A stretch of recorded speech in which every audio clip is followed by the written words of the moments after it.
Assalamu alaikum. I am Adnan Shoaib, faculty member at ComSat Institute of Information Technology, and today is our lecture number 5 regarding the course Principles of Inventory and Material Management, LSM 736. And we are going to start a new chapter today, and that is Master Product Scheduling, that is chapter number 3. From your book already identified, मैंने आपको नीचे बताई भी है कौन सी है, introduction to material management 6th edition by Tony Arnold, और साथ ही मैंने कहा कि इसको हम लेके चल रहे हैं with operations management for competitive advantage, that is by Chase 11th edition. इन दोनों को यूज करते हुए हम जो है वो चीज को आगे लेकर जा रहे हैं, हम इसे देख रहे हैं कि हम किस तरह से जा रहे हैं। अब देखिए 1 by 1 चीजें चल रही हैं, पहले देखा था, अब हम लोगों ने एक और चैप्टर देखा था, that is towards your overall product scheduling, product planning की तरफ था। अब हमारी तरफ आ रहा है मास्टर प्रोडक्ट स्केड्यूलिंग, कि हमने मास्टर प्रोडक्ट की स्केड्यूलिंग कैसे करनी है और किन बेसिस पे स्केड्यूल को आगे लेकर चलना है। तो अब स्केड्यूलिंग का मतलब ये है कि अब हमने देखना है कि स्मॉल लेवल पे हमारी देखिए अभी तक जो हमने इन्वेंट्री को बात की तो हमने कहा था जी मास्टर प्रोडक्ट स्केड्यूलिंग जो है वो वीक्स और डेज में होनी है, लेकिन मटेरियल की मैनेजमेंट उसी लेवल पे होनी है, उससे पहले नहीं होनी है। अगर हम कोशिश भी करेंगे तो उससे पहले नहीं हो पाएगी, बिकॉज वहीं से मटेरियल को हमने गाइड करना है कि डेज और वीक्स का मटेरियल इतना होना चाहिए, लीड टाइम इतना होना चाहिए, साइकिल टाइम इतना होना चाहिए, and then each and every item need to be addressed at the same manner, कि उसे हमने उसी हिसाब से मैनर में एडजस्ट करना और इसी हिसाब से उसे आगे लेकर हमने चलना है। So this is the core chapter that we are going to see, कैसे मास्टर प्रोडक्ट स्केड्यूलिंग कैसे करनी है। स्टार्टिंग विद इट, हमारा जो आज का ऑब्जेक्टिव है वो 3 मेजर चीजें हैं जिसपे हम लोगों ने पूरा फोकस रखेंगे इस लेक्चर का, that is master product scheduling, round cut capacity planning, and that is a very new thing, and the third thing is the planning horizons, कि planning horizons क्या हैं और planning horizons को हमने किन बेसिस पे देखना है और किस तरह से इन planning horizons को हमने आइडेंटिफाई करना है। जब हम बात करते हैं प्रोडक्ट स्केड्यूलिंग की तो इसका मतलब है कि हमने प्रोडक्ट को शेड्यूल करना है कि कौन सी प्रोडक्ट पहले, बाद में और कब बननी है। और इसी तरह राउंड कट कैपेसिटी प्लानिंग में हमने ये देखना है कि इनको हम लोगों ने कैपेसिटी को राउंड बेसिस पे कैसे करना है कि ताकि वो कहीं से भी शॉर्ट ना पड़े, बट कैपेसिटी प्लान होके कंप्लीट अपनी वैल्यू पे रन करने की कोशिश करे और उसी बेसिस पे रन करते हुए ही हमारे पास नजर आए या हमारे सामने उसी हिसाब से जनरेट होती जाए। तो first plan, then planning horizons को देखेंगे कि प्लानिंग के हॉरिजन्स को कैसे डिफाइन करें, बिकॉज आपने जब इन्वेंट्री प्लान करनी होती है तो आप प्रोडक्ट वाइज वेरी कर रहे होते हो। आपको अगर पता है कि मैंने कहा जी अगर बोइंग 777 जो आपको पता ही है एरोप्लेन बनाते हैं, अगर मैं कहता हूं कि वो बोइंग 777 जो है दैट इज अ पार्ट, कि मैं कहूं कि वो हमारे एरोप्लेन बनाते तो साल में कितने, महीने में 100 एरोप्लेन तो नहीं बनाती होगी, वो 1 या 2 एरोप्लेन बनते हैं, बिकॉज इतना ही सेल है, इससे ज्यादा की नहीं है।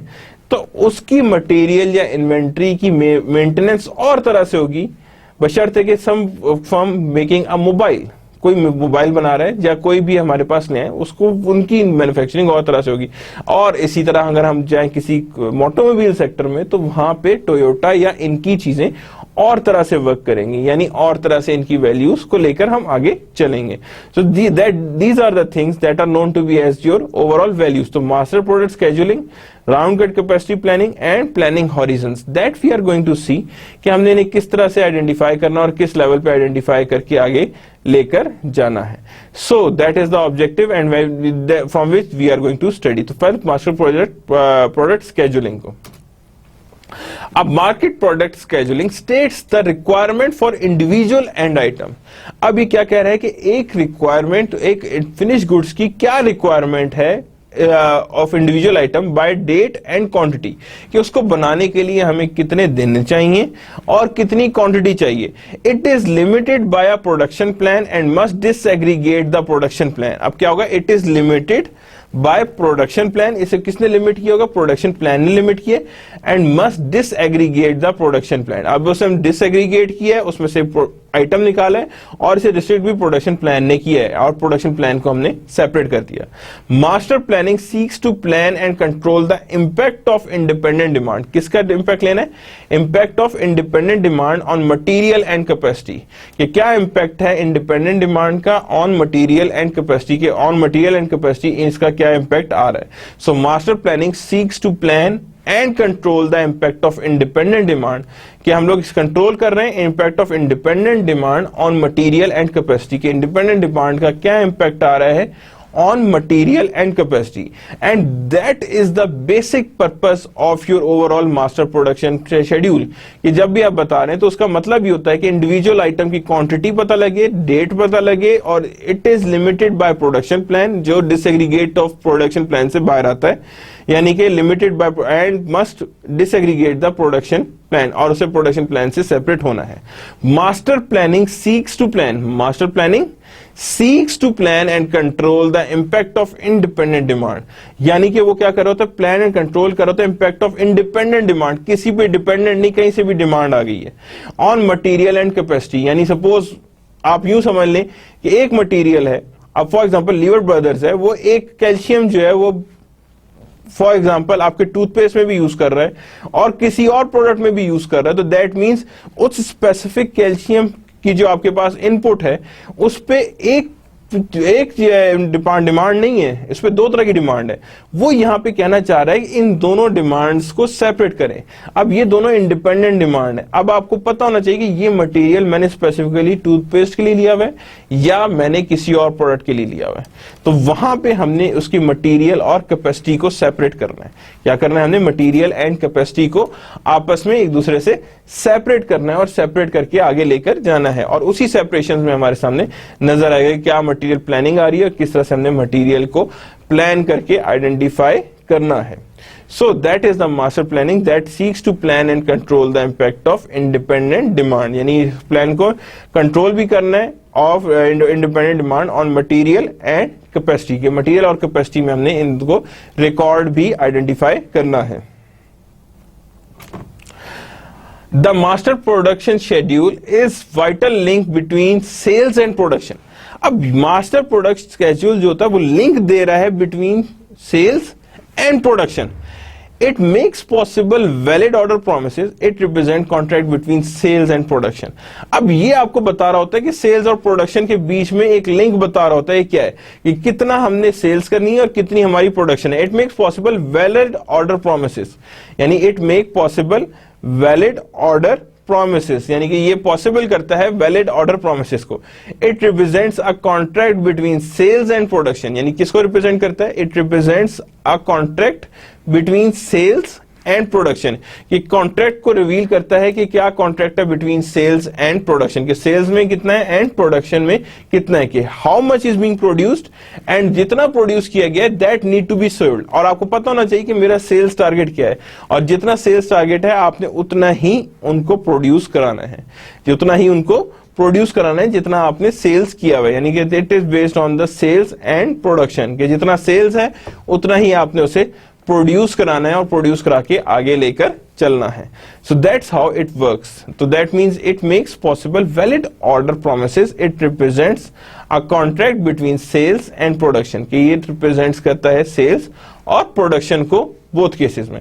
So these are the purposes that is related to master product schedule, कि एक मार्केट मास्टर प्रोडक्ट स्केड्यूल किन बेसिस पे कैसे और किन बेसिस पे आगे चलता है और ऐसे आइडेंटिफाई करता है या ऐसे आइडेंटिफाई होकर हमारे सामने नजर आता है।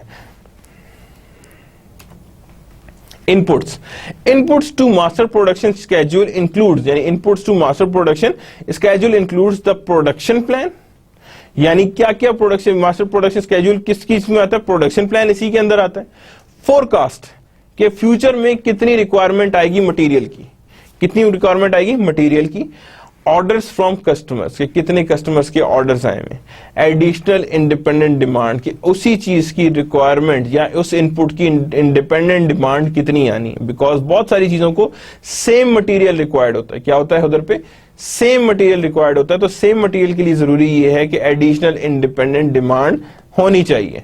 Then the next thing is the inventory levels and then capacity constraints, कि कितनी inventory levels हमने maintain करनी है and कितनी capacity constraint हमारे पास नजर आएंगी। तो इसी को हम लोग देखते जा रहे हैं और इसी पे हम आइडेंटिफाई करेंगे किन बेसिस पे हमने चलना है। तो अब यहाँ पे आ रहा है inputs to master production schedule include the production plan, the forecast, order from customer, additional independent demand and inventory levels।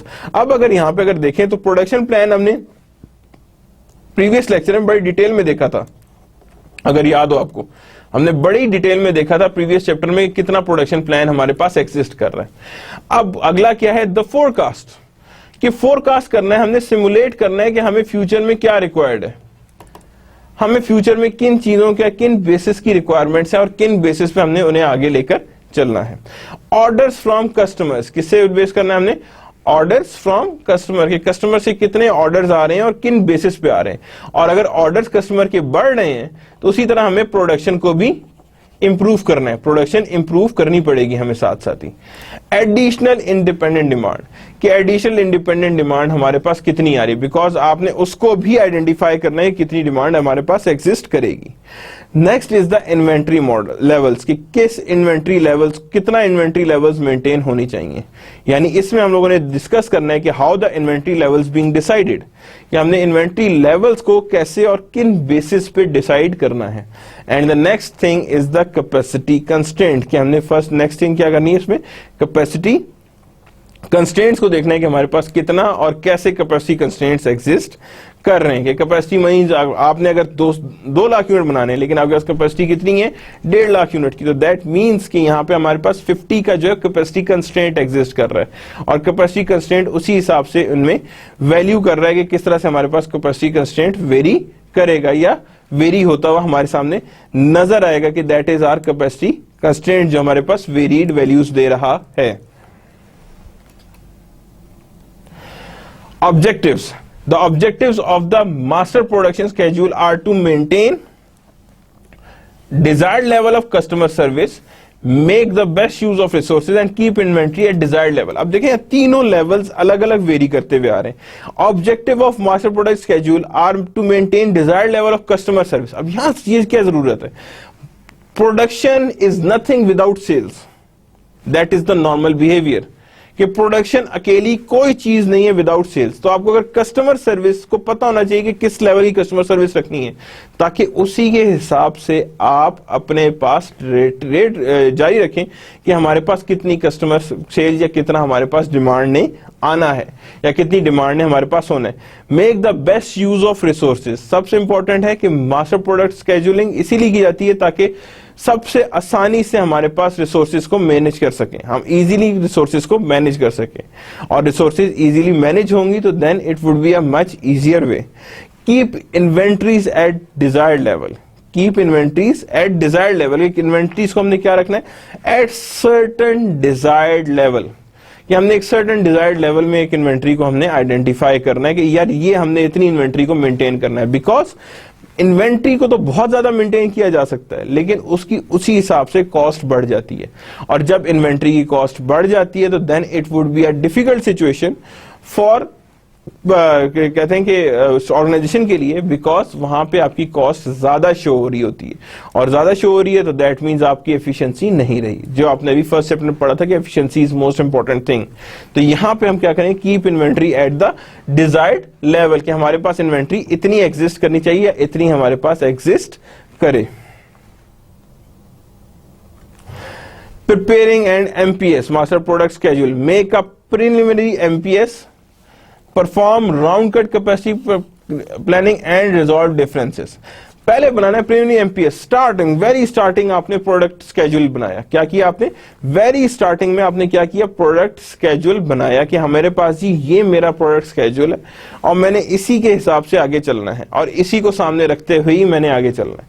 तो that means make a preliminary MPS, that means के फर्स्ट स्टार्टर हमने बनाया MPS. Perform round cut capacity planning, क्या perform किया हमने, round cut capacity planning, कि हमारे पास राउंड कट के कैपेसिटी प्लानिंग ऐसे, जो अभी हमने फर्दर स्लाइड्स में बहुत डिटेल में देखेंगे क्या चीजें आ रही। रिजॉल्व डिफरेंसेस, के जो डिफरेंसेस हैं बिटवीन प्रीलिमिनरी एमपीएस और राउंड कट कैपेसिटी प्लानिंग में वो हमने वहां पे एड्रेस करने, इन अदर वर्ड्स हमने गैप्स को आइडेंटिफाई करना है और रिजल्ट ओरिएंटेड करना है। क्या करना है, हमने गैप्स को आइडेंटिफाई करना है और रिजल्ट ओरिएंटेड करना है, क्योंकि रिजल्ट ओरिएंटेड होंगे तो then it would be a much better way, कि उसमें हमारे लिए आसानी होगी। पहली चीज आती है राउंड कट कैपेसिटी प्लानिंग, कि राउंड कट कैपेसिटी प्लानिंग होती क्या और किन बेसिस पे वर्क करती है। Round cut capacity planning checks whether critical resources are available, कि क्या हमारे पास क्रिटिकल रिसोर्सेज अवेलेबल हैं to support preliminary master schedule. Master schedule is very important thing कि राउंड कट कैपेसिटी प्लानिंग के ये चेक करिए कौन सी क्रिटिकल रिसोर्सेज हैं जो हमारे पास अवेलेबल हैं जो प्रिलिमिनरी मास्टर शेड्यूल को चेक सपोर्ट कर रही है। तो that means the round cut capacity planning is actually related to critical resources. किससे रिलेट कर रहा है वो? क्रिटिकल रिसोर्सेज से रिलेट कर रहा है जिसने सपोर्ट करना है मास्टर शेड्यूल को। The resource bill shows the time required for the individual item on a critical resource. यानी कि क्या हो गया? The resource bill shows the time required for a individual item to on a critical resource, यानी कितना time चाहिए for that critical source के लिए, या क्रिटिकल सोर्स की कितनी यूजेज चाहिए, कितना वो यूज हो सकता है या कितने लेवल पे वो यूज होना चाहिए। What are some possible critical resources? What are some possible critical resources? कि हमारे पास पॉसिबल क्रिटिकल रिसोर्सेज कौन कौन सी हैं और किन बेसिस पे वर्क करती हैं। तो यहां पे हम कहेंगे जी round cut capacity planning checks whether critical resources are available to support the primary master schedule. What resource bill shows the time required for an individual item on a critical resource. यानी ये हमें पता लगते हैं critical resource. In other words, इसे एक और नाम भी दे सकते हैं कि मैं अगर कहूँ कि competitive advantage is, you can say, a rough cut capacity planning. So we can say that it's a rough cut capacity planning, और उसी के हम कहेंगे कि that means that is the unique resource, और जिसपे हमें पता होना चाहिए कि ये हमारे पास रिसोर्स यूनिक है, और उसी पे हम कहेंगे कि कितना टाइम चाहिए और ये क्रिटिकल हमारे लिए रिसोर्स जनरेट हुआ है। So that is the thing that is known to be as a rough cut capacity planning, कि जिसमें हमें पता हो कि कोई एक रिसोर्स क्रिटिकल है and that is for the support of preliminary master schedule. किसके लिए? वो प्रिलिमिनरी मास्टर शेड्यूल के लिए, और उसी हिसाब से उसकी हम शेड्यूलिंग करते हैं। Resolving differences. The third step in developing a MPS is to resolve any differences between priority plan and the available capacity. Available capacity must be equal to or greater than required capacity. अब क्या हुआ मतलब? The third step is development of MPS. Developing an MPS is to resolve any differences between priority plan and available capacity. Available capacity must equal or greater than required capacity. And difference between the priority plan and available capacity, ये कौन सी हमारे लिए priority पे आ रही चीज, कौन सा plan priority पे है, और साथ ही हमारे पास कितनी अवेलेबल कैपेसिटी है। Available capacity must be equal to the required capacity. If required capacity exceeds available capacity, capacity must be increased और प्लान मस्ट बी अल्टर्ड, या फिर प्लान को हम अल्टर करेंगे। How can capacity be increased और demand be decrease, यानी capacity को कैसे इंक्रीज किया जा सकता है या डिमांड इंक्रीज की जा सकती है। तो अंडरस्टूड सी बात है, कैपेसिटी को इंक्रीज किया जा सकता है कैसे? By introducing new plant. अगर आप अंडर कैपेसिटी रन कर रहे हैं तो you need to increase the demand of your product. तो यानी कैपेसिटी को भी हम न्यू प्लांट लगा के इंप्रूव कर सकते हैं और डिमांड को भी हम इंक्रीज कर सकते हैं, और डिमांड को भी हम इजीली इंक्रीज करेंगे तो हमारे सामने नजर आएंगे। तो that means the third step in the developing an MPS is to resolve any differences between priority plan and available capacity, कि कौन सा प्रायोरिटी प्लान है और अवेलेबल कैपेसिटी कितनी है। अगर इन दोनों में भी डिस्क्रिपेंसी, सपोज मैं कहता हूँ प्रायोरिटी प्लान जो है वो मेरा सपोज इतने यूनिट्स बनाना है, लेकिन मेरी जो कैपेसिटी है वो मुझे इजाजत नहीं दे रही, तो इस डिफरेंसेस को हमने दूर करना है। बिकॉज अवेलेबल कैपेसिटी और required capacity must be equal. Available capacity और रिक्वायर्ड कैपेसिटी अगर इक्वल नहीं होंगे तो then there would be a discrepancies, जो क्या आएगी हमारे पास? डिस्क्रिपेंसीज इन्वॉल्व होंगी। If required capacity exceeds available capacity, क्या होगा? Required capacity exceeds available capacity, capacity must be increased और प्लान मस्ट बी अल्टर्ड। फिर क्या करना है हमने? प्लान को या तो अल्टर करेंगे या रिक्वायर्ड कैपेसिटी को हम इंक्रीज करेंगे। How can capacity be increased और डिमांड बी डिक्रीज, कि कैपेसिटी को कैसे इंक्रीज किया जा सकता है, डिमांड कैसे इंक्रीज की जा सकती है। तो अभी मैंने बताया कि हम अगर बात करेंगे कैपेसिटी इंक्रीजिंग में, तो मेरी कोशिश ये होगी कि मैं नया क्या नाम है उसे प्लांट लगा लूं, और otherwise I would try to increase my demand, कि मैं डिमांड को इंक्रीज करने की कोशिश करूंगा कि मेरे पास, ताकि डिमांड इंक्रीज कर जाए, डिमांड हमारे पास बढ़ जाए। अगला है रिजॉल्विंग डिफरेंसेस, कि resolving difference the master production schedule must be judged bye 3 criteria, यानी कि मास्टर प्रोडक्शन शेड्यूल को किससे जज करना है? 3 क्राइटेरिया से जज करना है। Resource use, Is the MPS within the capacity restraint in each period of plan? Does it make a best use of resources? क्या उस वो जितना उसे रिसोर्सेज चाहिए या कैपेसिटी चाहिए उस कैपेसिटी के अंडर रन कर रहा है या वो इससे ऊपर चला गया है, और क्या वो रिसोर्सेज का बेस्ट यूज को सामने लेकर आ रहा है, क्या वो बेस्ट यूज जो है वो सामने आ रहा है या सामने है. That is the very important thing. क्या आपको पता होना चाहिए कितना यूज एडिशनल हुआ है, कितना यूज एडिशनल नहीं हुआ या कितना यूज होना चाहिए. Customer will due dates to meet and will delivery performance be acceptable. क्या वो उसने सारी की सारी ड्यू डेट्स फॉलो की हैं और क्या डिलीवरी परफॉर्मेंस जो है वो कमेंडेबल है. तो यानी इन चीजों की बेस हमने मास्टर प्रोडक्ट स्केड्यूल को ड्रॉ करना है कि क्या ये चीजें हमारे पास वाकई में एग्जिस्ट कर रही हैं. Will due dates be met और will delivery performance be acceptable. क्या हमारे पास डिलीवरी परफॉर्मेंस एक्सेप्टेबल है. Cost is the plan economical. क्या प्लान जो है वो इकोनॉमिकल है. और will excess cost be incurred for over time. अब क्या हुआ यहाँ पे इज द प्लान इकोनॉमिकल. क्या प्लान हमारा इकोनॉमिकल है, बहुत ज्यादा इकोनॉमिकल है. और will the excess cost incurred for over time. क्या इस पे ओवर टाइम की कॉस्ट इनकर हो रही है. सब कॉन्ट्रैक्टिंग, एक्सपीडिटिंग और ट्रांसपोर्टेशन, यानी इसमें क्या हमारी एडिशनल कॉस्ट एग्जिस्ट कर रही है. So that is the case. तो कौन सा है, resource, customer and cost, RCC. याद रखिएगा यही बेसिक चीज है फॉर मास्टर प्रोडक्ट स्केड्यूलिंग. पहली चीज रिसोर्सेज सही यूज हुई है, कैपेसिटी सही यूज हुई है, कस्टमर सर्विसेज कोई डिलीवरी परफॉर्मेंस से एक्सेप्टेंस है, कॉस्ट हमारी कम है. ये तो नहीं कि इनसे सब कुछ बढ़ गया, ओवर टाइम भी, सब कॉन्ट्रैक्टिंग, एक्सपीडिटिंग, सब चीजें बढ़ गई. सो इट मींस हमने यहाँ पे मास्टर प्रोडक्ट स्केड्यूलिंग को कंप्लीट वन टू ऑल देखना है. क्या करना है हमने, वन टू ऑल देखना है कि हमने किस तरह से इन्हें किन बेसिस पे इवैल्यूएट करना है. और यही चीजें हमारे पास डिफरेंस, अगर इनमें एक में भी डिस्क्रिपेंसी है, इन डिस्क्रिपेंसीज को दूर करेंगे ताकि हमारे पास मास्टर प्रोडक्ट स्केड्यूल एक्यूरेट आ जाए. क्या आ जाए हमारे पास, मास्टर प्रोडक्ट स्केड्यूल एक्यूरेट आ जाए, जिससे हमारे पास इजी कहते हैं, जिससे कि हमारे पास इजीली इवैल्यूएटिव आ जाए कि ये इन बेसिस पे अपने मास्टर प्रोडक्ट स्केड्यूल को इवैल्यूएट करना है. Product scheduling and sales. A product scheduling and sales. An MPS is not a sales forecast. Master product schedule को कहीं से भी ये ना समझिएगा कि ये sales forecast है. It never ever be a sales forecast. It is instead a forecast of production. ये याद रखिएगा. हम यहाँ पे कहेंगे अच्छा प्रोडक्शन की तो फोरकास्ट हुई तो ऑटोमेटिकली सेल्स की नहीं. सेल्स की टारगेट पहले सेट होता है, प्रोडक्शन बाद में होती है. तो ये प्रोडक्शन की रिकॉर्डिंग है कि इस सेल्स फोरकास्ट को पहुंचने के लिए हमें कितनी प्रोडक्शन रिक्वायर्ड होगी, यानी how much production do we required for reaching that specific portion or a specific sale. It may not necessary be what we want. यानी अब ये क्या है, it may not necessarily be what we want, it should be what we can do. यानी ये नहीं होना चाहिए कि हमें ये चाहिए, it should be about what we can do. और master product schedule is about what we can do rather than what we want. What we want का मतलब है I want a sales target, और sales target is something different. What we can do का मतलब ये है कि हम क्या कर सकते हैं और हमारे लिए क्या जरूरी है.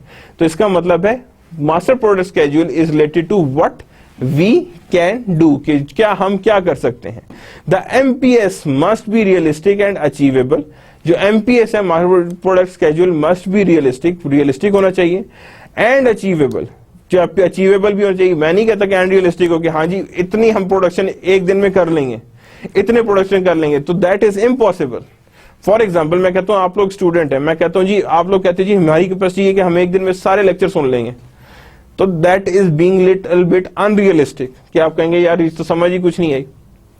तो इसी का मतलब ये होता है कि इन्हें रियलिस्टिक प्लान्स को रियलिस्टिक होना जरूरी है और अचीवेबल होना जरूरी है कि आप उन्हें इजीली अचीव कर सकें या अचीव करके आगे जा सकें. And manufacturing has to react circumstances rather than planning for them. और साथ ही क्या है कि otherwise the plan fails, delivery are not met and manufacturers have to react to the circumstances rather than planning for them. कि अगर वो achievable नहीं होगा तो वो फेल हो जाएगा, डिलीवरीज हो नहीं पाएंगी. Manufacturing has not reacted to circumstances and then planning for them. और मैन्युफैक्चरर फिर उसके बाद इनकी मदद नहीं करेगा टूवर्ड्स द प्लानिंग, कि वो प्लानिंग की तरफ इनकी मदद नहीं लेगा या मदद का हाथ नहीं आगे बढ़ाएगा. नेक्स्ट है MPS and delivery promises. Production capacity और inventory. Customer order available to promise, यानी कि ये क्या हो गया, कस्टमर ऑर्डर हो गया और ये क्या हो गया हमारे पास, available to promise. Production capacity और इन्वेंट्री। अब यहां देखें तो प्रोडक्शन कैपेसिटी क्या है, दैट इज कांस्टेंट। ये यहाँ पे ये रिप्रोडक्शन कैपेसिटी, वो कह रहे हैं जी ये कस्टमर ऑर्डर्स हैं जो हमारे पास चल के आ रहे हैं, लेकिन ये लोग जो कौन बैठे हैं, that is available to promise, यानी कि ये सब वो कौन है जो अवेलेबल टू प्रॉमिस वाली कंडीशन में। As orders are received they consume available production and inventory, यानी कि क्या होगा, as the order has received they consume available production and inventory, कि जब भी आपके पास ऑर्डर रिसीव हो तो वो अवेलेबल प्रोडक्शन एंड कैपेसिटी में से ही, इन्वेंट्री में से ही उसके लिए काम शुरू करें, ना कि वो आउटसोर्स करें या व्हाटसोएवर, तो वो आउटसोर्सिंग में नहीं आएगा। Any part not consume is available to promise, यानी कोई भी पार्ट है जो कंज्यूम नहीं हुआ, that is available to promise, यानी वो किसको अवेलेबल होगा, that is available to promise. Now the what is meant by available, इतनी दफा मैं बोल चुका, अवेलेबल टू प्रॉमिस क्या मतलब, क्या है इसका कि अवेलेबल टू प्रॉमिस होना। तो available to promise is the unconfirmed portion of company's inventory, unconfirmed portion of company's inventory and plan production maintained in a master schedule to report customer order promising, यानी customer order promising आगे, the uncommitted portion of company's inventory and planned production maintained in master schedule to support customer order promises, जो सिर्फ और सिर्फ किसको support देते हैं, customer order promises को, और उसी के हिसाब से हम उसे आगे लेकर चल रहे होते हैं। The ATP quantity is the unconfirmed inventory, क्या ये अवेलेबल टू प्रॉमिस, यानी ये किसकी एब्रीविएशन है, कंफ्यूज ना होइएगा, available to promise. Quantity is the unconfirmed inventory balance in the first period and is normally calculated for each period, यानी uncollected for first period and is normally collected for each period, कि हर period के लिए collect होते हैं, in which an MPS receipt is scheduled, जिसमें क्या होगा, MPS receipt जो है वो schedule होगी, यानी कि उसकी स्केड्यूल बन जाएगी। तो that means available to promise का मतलब है कि वो कंपनी इन्वेंट्री जो अभी अनकन्फर्म्ड है, प्लान्ड है, मेंटेन्ड बाय मास्टर स्केड्यूल और to support customers order promising, क्या होगा वो, and to support customer order promising. The ATP quantity is the uncommitted inventory balance, क्या है वो, uncommitted inventory balance in the first period and is normally calculated for each period, के first period में uncommitted है and then उसके बाद वो हर एक ईच पीरियड में in which MPS is schedule, जिसमें भी MPS आएगी वो सब में स्केड्यूल होता जाएगा। तो इन अदर वर्ड्स यहाँ पे कहेंगे कि इन the first period and is normally calculated for each period in which MPS master product scheduling receipt is schedule. Master product scheduling का मतलब ये कि जिसमें आपके पास एडिशनल अमाउंट के यूनिट्स आपके पास जनरेट हो रहे होंगे। Available to promise calculation assumes that the entire ATP will be sold before the next scheduled receipt. वो कहता है कि ये ATP ये assume करता है कि entire units will be sold before the next scheduled receipt. When calculating ATP, consider all orders until the next scheduled receipt. यानी कि उसमें तब हम लोग सारे ऑर्डर प्लस करेंगे जिसमें नेक्स्ट schedule तक जितने भी हमें मिले हैं।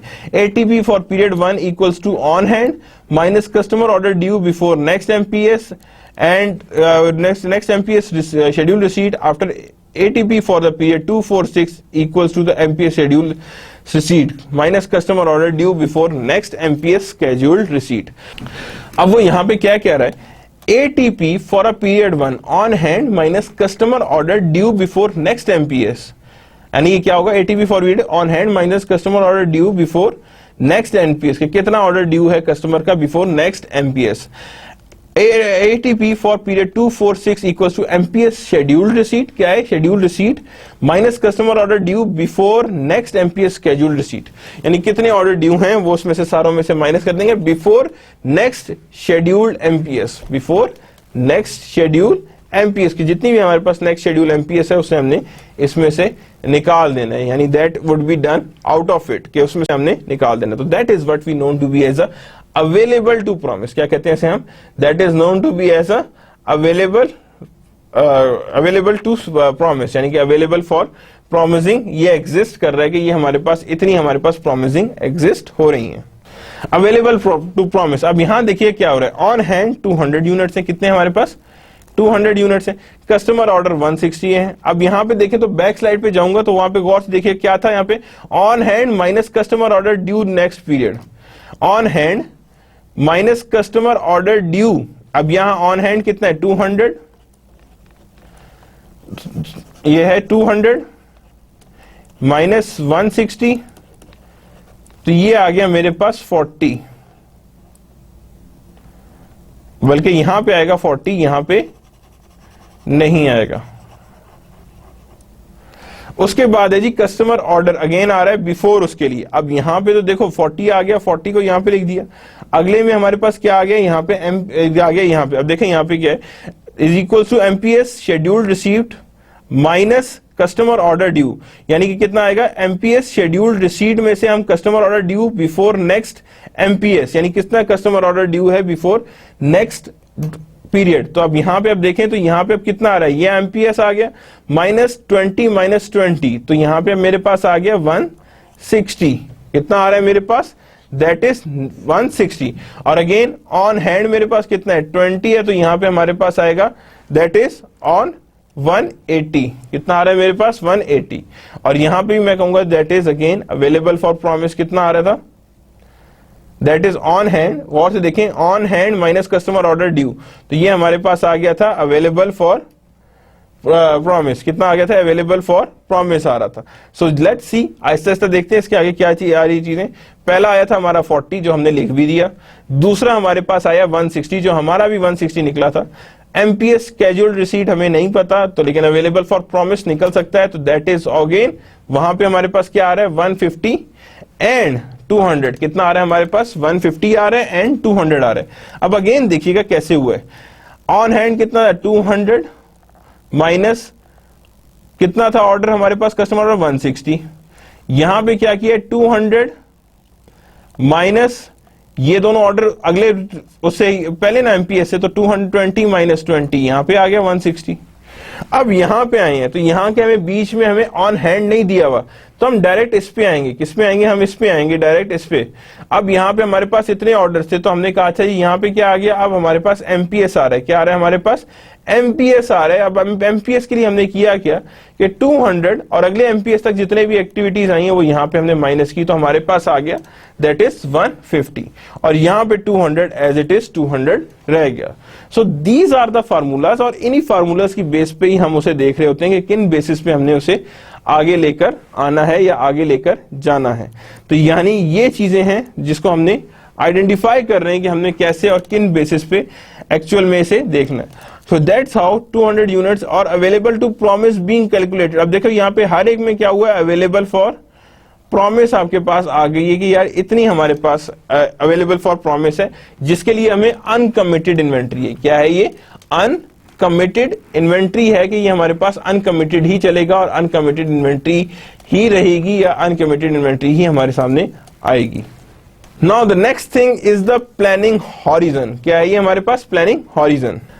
The planning horizon is defined as the amount of time, क्या चीज है, amount of time the master schedule can be extended. क्या मतलब हुआ, एक्सटेंडेड इनटू फ्यूचर, और इसे हम लोग क्या करें, फ्यूचर में एक्सटेंड करें। This is normally set to cover a minimum of cumulative lead time, यानी कि हम ये देख रहे हैं कितने टाइम तक मास्टर स्केड्यूल एक्सटेंड कर सकता है in future. This is normally set to cover the minimum of cumulative lead time plus time for lot sizing, low level of component and for capacity changes and primary work centers of a key supplier। अब यहां क्या है, normally set to cover a minimum of cumulative lead time, यानी cover करना चाहता है कि कितनी लीड टाइम को कितना मिनिमल कम्युलेटिव आना चाहिए, plus time for lot sizing low level, plus क्या है time for lot sizing low level components and for the capacity changes of a primary work. और क्या है हमारे पास, capacity changes from the primary work centers or of a key supplier or of a key supplier, that is APICS dictionary again 8th edition में है। तो ये हमें बताएगा कितनी एक्सटेंशंस आ सकती हैं इसके अंदर। प्लानिंग हॉरिजन्स, अब यहां पे अगर मैं बात करूं प्लानिंग हॉरिजन्स की, तो लीड टाइम आ रहा है that is 2 weeks, lead time B का है 6 वीक्स, लीड टाइम सी का है 5 वीक्स और लीड टाइम ई का है 8 वीक्स और लीड टाइम आपके पास ई का है 16 week. What is the minimum planning horizon in this example, कि मिनिमम प्लानिंग हॉरिजन कितनी होनी चाहिए। तो यहां पे ये क्वेश्चन है कि ये रेज होगा। लीड टाइम देखें हर एक का है, प्लानिंग हॉरिजन जो है जाहिर बात है सबसे लो जो है ए का ही लग रहा है, लेकिन अभी देखते हैं इसको क्या हुआ है। अब यहां पे देखिए अब क्या हो रहा है, यहां पे time fences and zone 2 weeks and 26 week, क्या हुआ यहाँ पे 2 weeks and 26 week. Actual orders क्या है यहाँ पे, emergency changes only, actual and forecast trade off and forecast only, changes constrained by production plan.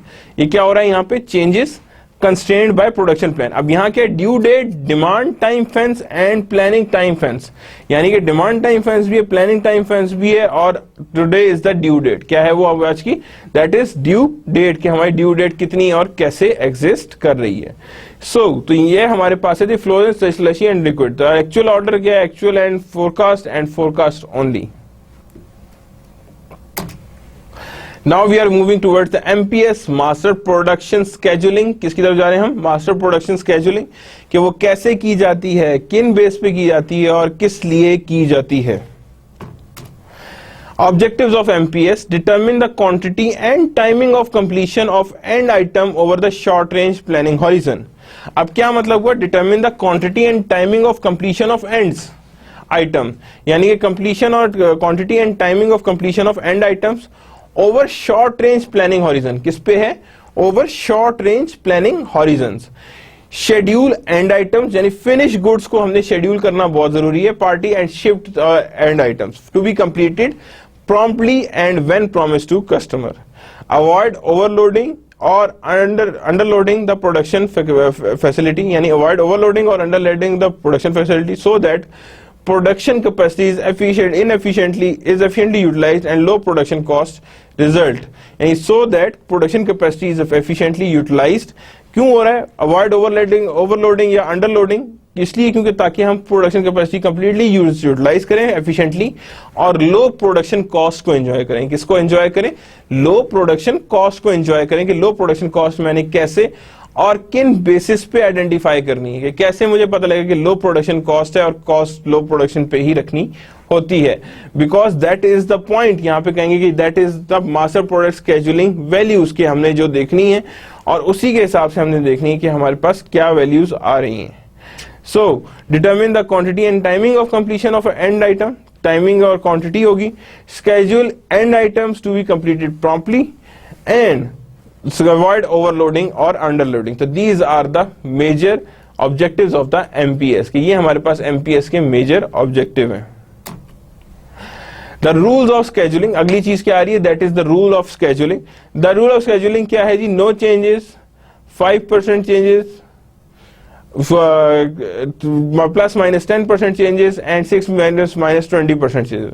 अब यहाँ क्या है, that is no change, firm, full and open। तो that means कि that is the rule of scheduling। क्या है ये हमारे पास, that is rule of a scheduling, कि हमारे पास schedule करके हमारे पास ये rulings हमारे सामने exist करनी है, कि that is the rulings that exist, कि ये हमारे पास rulings हैं। The rule for scheduling: do not change order in the frozen zone, यानी कि कभी भी ऑर्डर चेंज नहीं होता है इन फ्रोजन जोन में, कि जब भी फ्रोजन जोन में तो इसमें आपका ऑर्डर नहीं चलेगा। Do not exceed the aggregate on percentage changes, यानी do not exceed the agreed on percentage changes when modifying order in the other zones। यानी क्या हुआ, do not exceed the agreed on percentage change and when modifying order in other zone or when modifying orders in other zone। Try to level load as much as possible। That means that is try to level the load as much as possible means बिल्कुल straight line बनाने की बात करें, that is like that। ये देखें A ऐसे, जिसका मतलब होता है बैलेंसिंग ऑफ द ऑर्डर। तो आप अगर कहें कि यहाँ पे मैं ये बना दूं XY प्लेन, तो that is like that, ये इस तरह बनेगा। Do not exceed the capacity of system when promising order। That is do not exceed the capacity of order If an order must be pulled into a level load, pull it into the earliest possible week without missing the promise. ये कहता है if an order must be pulled into level load, यानी कि कोई अगर order पुल किया गया level load में, pull it into the earliest possible week without missing the promise, यानी फिर उसे उठाएं और अर्लीस्ट वीक में ले जाएं without missing the promise, कि फिर आप प्रॉमिस को मिस करने की बात नहीं कर सकते, because that is a part of item. Developing and MPS using input information. पहली चीज क्या चीज चाहिए? कस्टमर ऑर्डर्स, कितने ऑर्डर्स हमारे पास हैं. देन उसके बाद हमें बात करनी है फोरकास्ट की. फोरकास्ट हमने उसे देखनी है. और inventory status, balance, plan receipt, production capacity and online output rates and plan down time. यानी production capacity, output rates, plan down time, that is the plan down time. तो उसके बाद हम देखेंगे यहाँ पे आगे प्लान डाउन टाइम के बाद scheduler place order in the earliest available open slot of MPS. यानी कि शेड्यूलर सबसे पहले क्या कर लेगा? अर्लीस्ट जो ओपन आपके पास स्लॉट होगी उसमें सबसे पहले वो स्लॉट एमपीएस के लिए बुक कर लेगा. तो that is how the MPS being developed. पहला क्या है? कस्टमर ऑर्डर पता हो, फोरकास्ट हो, इन्वेंट्री स्टेटस हो, प्रोडक्शन कैपेसिटी हो, और earliest to open the slot, यानी अर्लीस्ट हो in opening of the slot, कि अपनी ओपनिंग ऑफ द स्लॉट में ये सारे के सारे एट द अर्लीस्ट हो. क्या हो? ये एट द अर्लीस्ट हो, और अर्लीस्ट के अलावा ये ना हो. Developing an MPS schedule must estimate the total demand for a product from all resources. यानी क्या हुआ? Estimate the total demand for products from all resources. ये सारी resources से अब डिमांड को कवर करें. So the schedule on MPS schedule must estimate the total demand of product from all sources. Assign order to production slots, यानी orders जो है फिर production slots को आइडेंटिफाई होंगे. Make delivery promises to customer, यानी make delivery promises to customer, क्या आप उसे प्रॉमिस करेंगे कि डिलीवरी का, कि हाँ जी हम इतने टाइम में आपको चीज पहुंचा देंगे, हम इसको आइडेंटिफाई करेंगे. Make the detailed calculations of MPS, यानी डिटेल्ड कैलकुलेशन ऑफ एमपीएस भी हमने साथ साथ करनी है. तो that is how we are known to be as a you can say that the developing of MPS exists, कि हमारे पास MPS exist करती है. Estimate the total demand for product from all sources. ये कितनी डिमांड है? अगला question कई दफा हम लोगों ने अभी काफी देर से डिस्कस कर रहे हैं कि हमने डिमांड पता होनी चाहिए, पता, लेकिन डिमांड हमें कैसे एस्टिमेट होगी, किन बेसिस पे एस्टिमेट होगी? That is one of the question, कि हमने उस डिमांड को कैसे और किन बेसिस पे सेट आउट करना है. तो याद रखना, डिमांड नॉर्मली आपके ओवरऑल सर्वे या overall behaviour of a customer से ही पता लग जाता है कि इस वक्त डिमांड कितनी है और किन बेसिस पे है डिमांड, और इस डिमांड को हमने कैसे और किस तरह से मेजर करना है या इधर पे लेकर आना है, because that is being now the requirement of everyone. So यहाँ पे क्या? Estimate the total demand for a product from all sources. अब एस्टिमेट करना है. Assign order to production slots, यानी आवाज क्या करेंगे? Assign orders to production slots.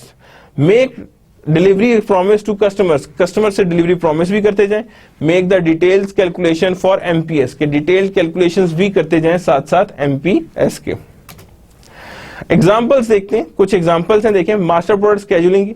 Arizona Instrument produces barcode scanner for customers and other manufacturers on produce to stock basis. The production manager is developing an MPS. Production manager क्या develop कर रहे हैं? MPS for scanner for next 6 weeks. The minimum lot size is 1500 scanner and the safety stock level is 400 scanner. And there are currently 120 scanner in inventory.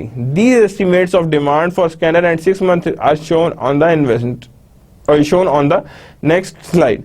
So that means कि अब यहाँ देखें तो उसने क्या किया? लॉट साइजेस दिए हैं आपको, और वो कह रहा है there is everything is there. The minimum lot size 1500 scanner है, safety 400 है, currently इतने हैं. The estimate of demand for scanner for next year are shown in the next slide. अब next slide को जरा देखते हैं, देखिएगा. अब यहां पे आ रहा है हमारे पास कस्टमर की क्या रिक्वायरमेंट्स हैं. वो है जी 500, 1000, 500, 200, 700, 1000. ब्रांचेस 200, 300, 400, 500, 300. मार्केट रिसर्च 50 की हुई है, यहाँ 10 की हुई है। So now that is the demand estimates. क्या चीज हमारी हमारे पास, that is known to be as a demand estimate की ये हमारे पास एक तरह से क्या है, डिमांड एस्टिमेट्स हैं जिसपे हम वर्क करते हैं। क्या करते हैं हम, जिसपे वर्क करते हैं, ये हमारे एक तरह से डिमांड एस्टिमेट्स के तौर पे ही काम हो रहा होता है। तो customer 50,000, 500, 1,000, 500, 200, 700 and 1,000 and branch warehouses 200, 300, 400, 500, 300 and 200 और सिमिलर इज द केस। तो अब गौर से देखें तो ये सारे के सारे एस्टिमेट्स उसने वहां पे ले गए प्रीवियस स्लाइड के। The minimum lot size is 1500 scanner and the safety stock is 400 scanner. There are currently 120 scanners in inventory. अब यहाँ पे क्या है, 120 स्कैनर्स इन इन्वेंट्री है। तो अगर मैं गौर से देखूं तो यहाँ पे लॉट साइज में अगर पूछूं आपसे कि कितनी रह गई तो कैसे बताएंगे, अंडरस्टूड सी बात है। अब हमारे पास इस टाइम इन्वेंट्री कितनी पड़ी है, that is of 1120। कितनी पड़ी हमारे पास, that is of 1120। तो 1120 मेरे पास इन्वेंट्री है जिसमें से मैं क्या करूं, सेफ्टी स्टॉक निकाल रहा हूं। क्या निकाल रहा हूं मैं इसमें से, सेफ्टी स्टॉक मैंने इसमें से निकाल दिया। तो जब मैंने इसमें सेफ्टी स्टॉक निकाला तो इससे हमारे पास बनी 840। कितनी बनी हमारे पास, 840। और इन्वेंट्री, और इसका मतलब है जो हमारे पास अभी इनिशियल जो ऑर्डर 1500 का आया था उसमें से कितनी बची है, that is of 840। That is of 840 की ये हमारे पास क्या चीज आ रही है, दैट इज बेस्ड ऑन 840। और इसी 840 की बेस पे अगर हम देखें तो ये हमारे पास आएगी कि ये हमारे पास पूरा 1500 में से 840 पड़ी, यानी जैसे ही हमारे पास 840 खत्म होगा तो हम नया ऑर्डर दे देंगे, because safety stock remains there. Safety stocks पे कोई चेंजेस नहीं आती, safety stocks as it is रहेगा और उसे हम इसी तरह रहने देंगे। The estimate of demand for scanner is next में was shown in the next slide. अब यहाँ क्या है, यहाँ पे हमने कस्टमर्स भी देख लिए, ब्रांच वेयर हाउसेज भी देख लिए, मार्केट रिसर्च भी देख ली और प्रोडक्शन रिसर्च भी हमने साथ साथ देख लिए। कंप्यूटेशंस, कंप्यूटर, अब यहाँ पे तो हमारे पास क्या आ रही है, यहाँ पे सारी चीजें आ गई।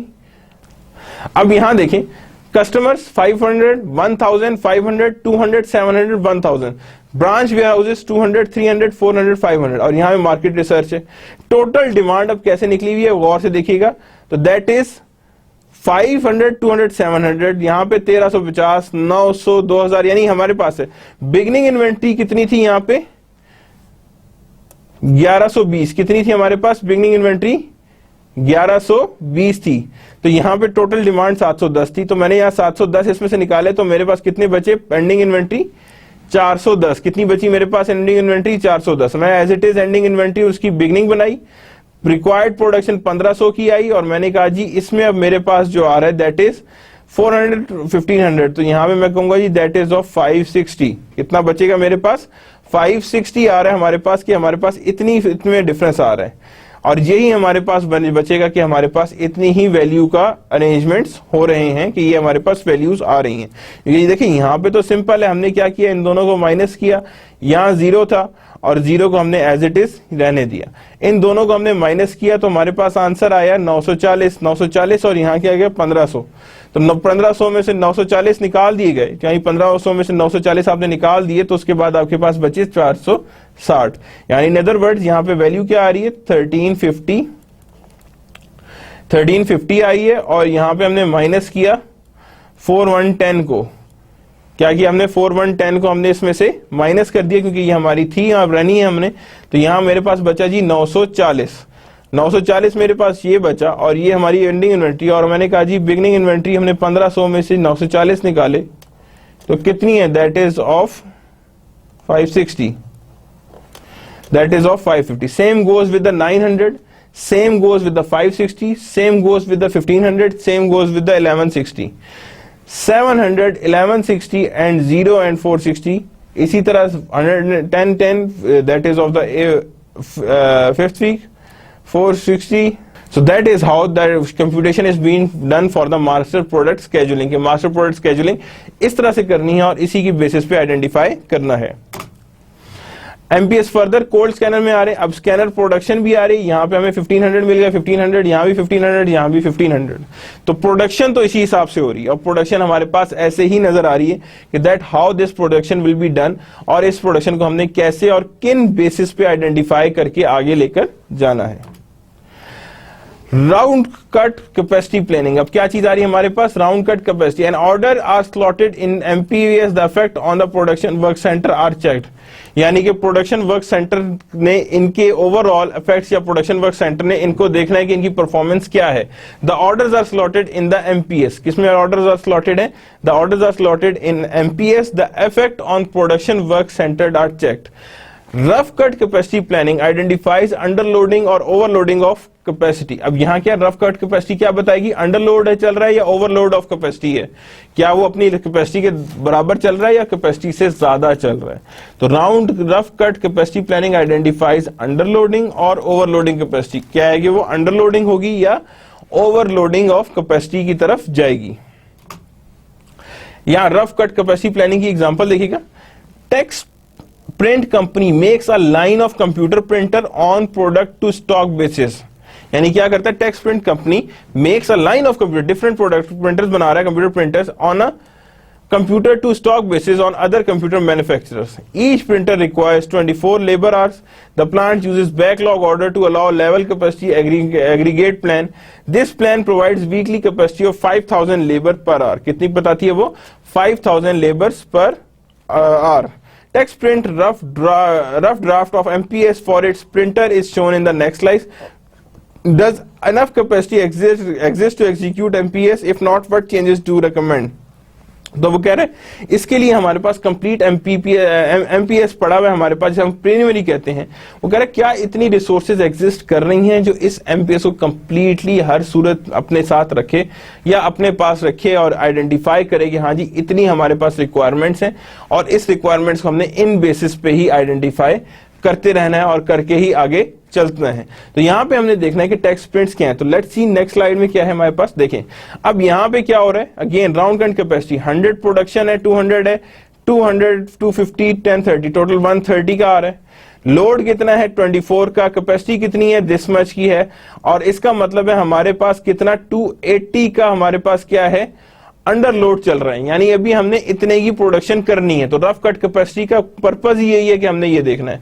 इंडिविजुअल वीक्स में देखें तो इसमें हमारे पास 2600 पे अंडर चल रहे हैं, यहाँ हम 200 पे चल रहे हैं, यहाँ हम 200 पे एग्जिस्टेंस पे आ रहे हैं, और यहाँ पे हम पूरे 1000 की ओवरलोड हो गए और यहाँ 1720 पे हो गए। बट नेट वैल्यू में हम दोनों में अंडर कैपेसिटी ही रन हुए। किस पे हुए हैं, अंडर कैपेसिटी पे ही रन हुए और अंडर कैपेसिटी पे ही रन होंगे। और यही काम है रफ कट कैपेसिटी प्लानिंग का कि वो हमें ये बता देता है कि अंडरलोड रन हो रहे हैं या ओवरलोड रन कर रहे हैं।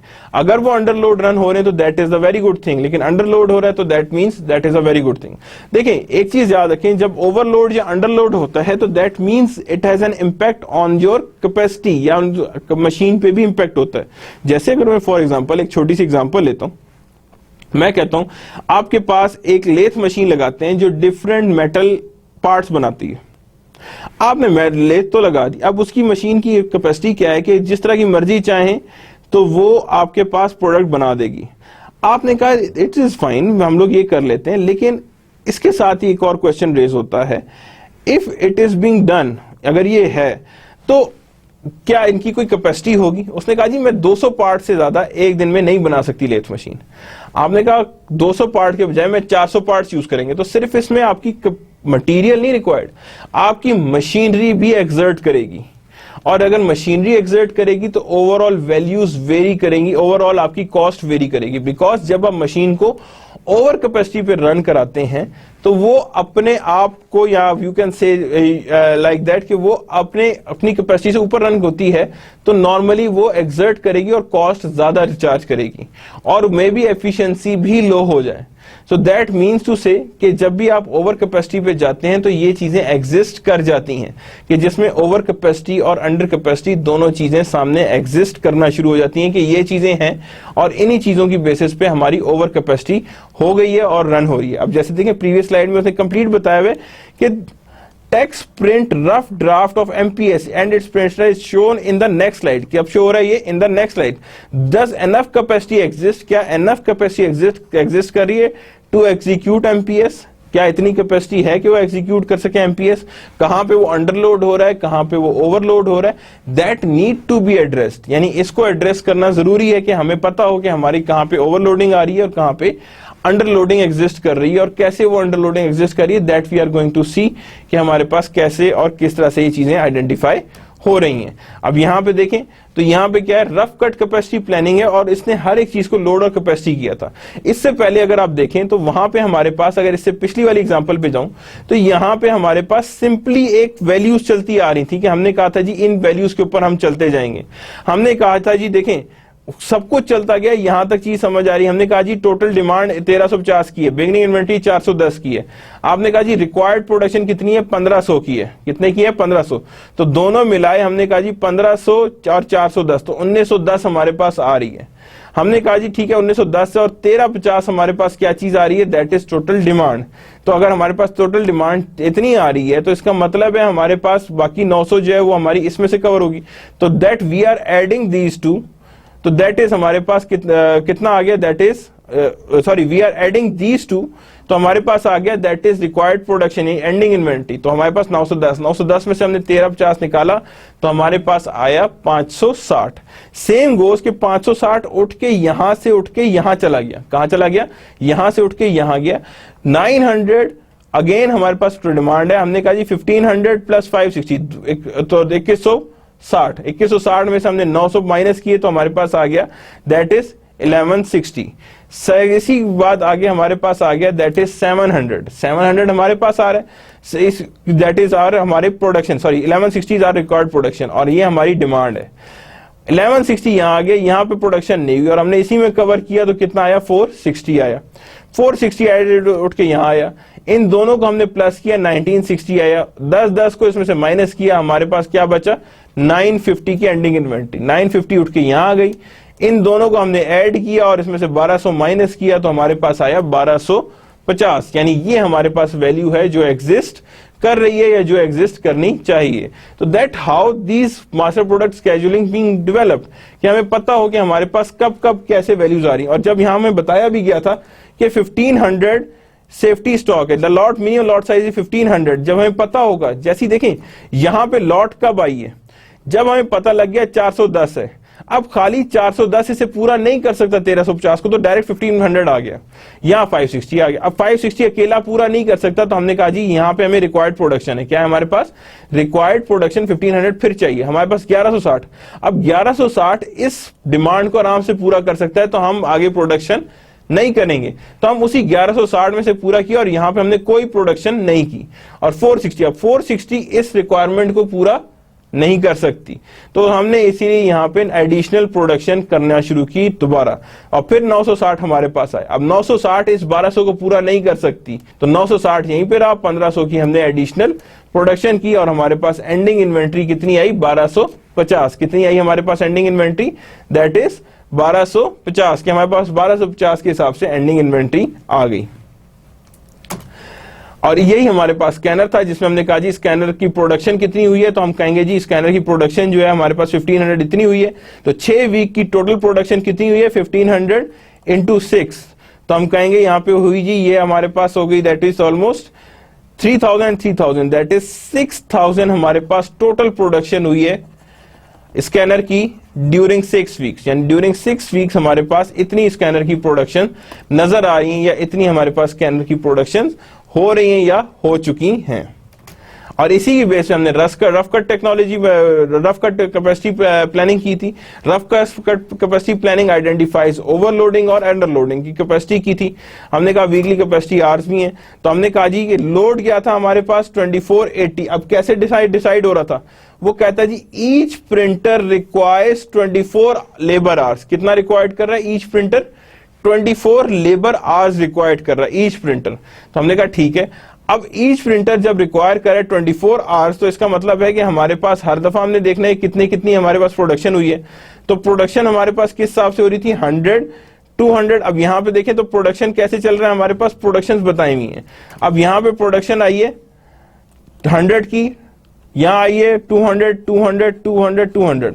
अब मैंने इसको मल्टीप्लाई किया 24 से तो 2400 आ गया, ये भी 24 से मल्टीप्लाई हुआ, ये आ गया। अब ये भी 24 से मल्टीप्लाई हुआ तो ये भी आ गया, ये भी 24 से मल्टीप्लाई हुआ, ये भी 24 से ही मल्टीप्लाई हुआ, और ये भी और ये ऑटोमेटिकली प्लस हो रहा है, तो ये आ गया। लेकिन उसने कहा जी कैपेसिटी कितनी हमारे पास 5000 कांस्टेंट चलेगी, क्या होगी हमारी 5000 कांस्टेंट कैपेसिटी चलेगी, इसमें कोई डिफरेंस नहीं आएगा। तो 500 और 2400 दोनों को माइनस किया तो कितना आया 2600। यहाँ पे हमारे पास आया 200, यहाँ हमारे पास 200। अब यहाँ हम ओवर कैपेसिटी हो गए 1000 से, और यहाँ हमारे पास होगी 1720 की, और टोटल ओवरऑल में हम अंडर कैपेसिटी रन हुए हैं 280 के हिसाब में। कितने के हिसाब में? 280 के हिसाब में हम इसकी अंडर कैपेसिटी पे रन हुए हैं। Rough cut capacity, the plant is underloaded in first 3 weeks, यानी 3 वीक्स में ठीक ठाक अंडरलोडिंग है। कैसे? 2600, 200 एंड 200, यानी इन तीनों केसेस में क्या है हमारे पास, वो अंडरलोडेड है। Primary week 1 and it is overloaded in last 2 weeks. Some of the production schedule for week 4 and 5 should be move to week 1, यानी कुछ प्रोडक्शन जो आपने वीक 4 और 5 में करनी है वो मूव कर दें आप वीक 1 में। किस तरफ कर दें? वो वीक 1 में मूव कर दें, ताकि वहां पे ये आइडेंटिफाई हो सके। और जब वहां पे आइडेंटिफाई होगा तो that means it would be a nice one कि वहां पे आप पूरा कर दें। कैसे? यहां पे हम कहें जी अच्छा कुछ प्रोडक्शन यहां पे हम कहें 250 की यहां पे हुई है, अच्छा 50 और 100 यूनिट्स यहां ले आए, और यहां पे हम 280 की है तो यहां पे हम 20 यूनिट्स और ले आए। तो यहां पे हम उसके हिसाब से हम उसे चल पड़ेंगे कि 10-20 की। इन अदर वर्ड्स इन सबको कांस्टेंट करने की कोशिश करेंगे हम कि किस लेवल पे कांस्टेंट होगा। तो नॉर्मली इसको हम कांस्टेंट करेंगे 210, 220 पे रेगुलराइज करेंगे। क्या करेंगे? इसे हम 220, 210 पे से हम रेगुलराइज करने की कोशिश करेंगे कि किस तरह से हम रेगुलराइज कर सकते हैं या हमें करना चाहिए। तो नॉर्मल इसे 205 यूनिट्स में हम ओवरऑल सबको बराबर पे लेके आएंगे कि 200 या 275 पे ये सारे के सारे ओवरऑल एक्यूरेट हो जाएं, या ओवरऑल पे एक्यूरेसी आ जाए इनमें, और उनको हम बराबर कर दें। मींस 25, 250 और 280 में से कुछ अमाउंट निकालें और 1 पे पहले बना लें और बाकियों को बाद में देखें। मींस हम एक तरह से सिंक्रोनाइज करें अपनी प्रोडक्शन को ड्यूरिंग द लाइन, के सिंक्रोनाइज करने की कोशिश करें पूरी प्रोडक्शन को। इसी तरह रफ कट कैपेसिटी थी, यही कह रहे हैं कि 4 और 5 को हम इसमें अलाइन करने की कोशिश करें और अलाइन करके ही आगे लेकर आए। डिमांड मैनेजमेंट आती है, review customer order and promise shipment of order as close to request date as possible. Request date के करीब करीब हमें अगर रिव्यू करें कस्टमर ऑर्डर्स को तो ज्यादा बेहतर है कि जैसी कस्टमर ने रिक्वेस्ट भेजी आप उसे उसी दिन रिव्यू करें। अपडेट एमपीएस एटलीस्ट वीकली उसे कम से कम आप अपडेट करें। Work with marketing to understand shifts in demand pattern, और मार्केटिंग वालों से हेल्प लें कि ताकि वो उसने पता हो कि डिमांड पैटर्न को मैंने कैसे शिफ्ट करना है। प्रोड्यूस टू ऑर्डर, ऑर्डर के हिसाब से प्रोड्यूस करें। Focus on incoming customer order, यानी प्रोड्यूस टू ऑर्डर और फोकस करें इनकमिंग कस्टमर ऑर्डर्स पे। प्रोड्यूस टू स्टॉक, स्टॉक के हिसाब से प्रोड्यूस करें। Focus on maintaining finish goods level, एक सर्टेन फिनिश गुड्स जैसे सेफ्टी स्टॉक था वो 400 का मेंटेन करना था, तो उसी के हिसाब से हमने उसे देखना था कि फिनिश गुड्स लेवल उसी से पूरे हों। Planning horizons must be as long as the lead time item, हॉरिजन्स को उसी हिसाब से प्लान करें that would be aligned with the lead time, कि जितना आपका लीड टाइम है प्लानिंग ऑफ हॉरिजन भी उसी के हिसाब से होना चाहिए। So that's the end of the lecture number 5. We have done with our new chapter, that is master product scheduling. अभी एक चैप्टर कंप्लीट नहीं हुआ है, इसका remaining part we are going to study in our lecture number 6, जिसमें हम और identify करेंगे और डिटेल में देखेंगे कि किस तरह से हमने मास्टर प्रोडक्ट स्केड्यूलिंग को बनाना है। बिकॉज इसी में से आपके न्यूमेरिकल्स भी हैं, बुक में है। Do read the book, book को रीड करें ताकि उसमें न्यूमेरिकल्स की प्रैक्टिस करें, that would be more beneficial to you. So that's the end of the lecture number 5। अल्लाह हाफिज।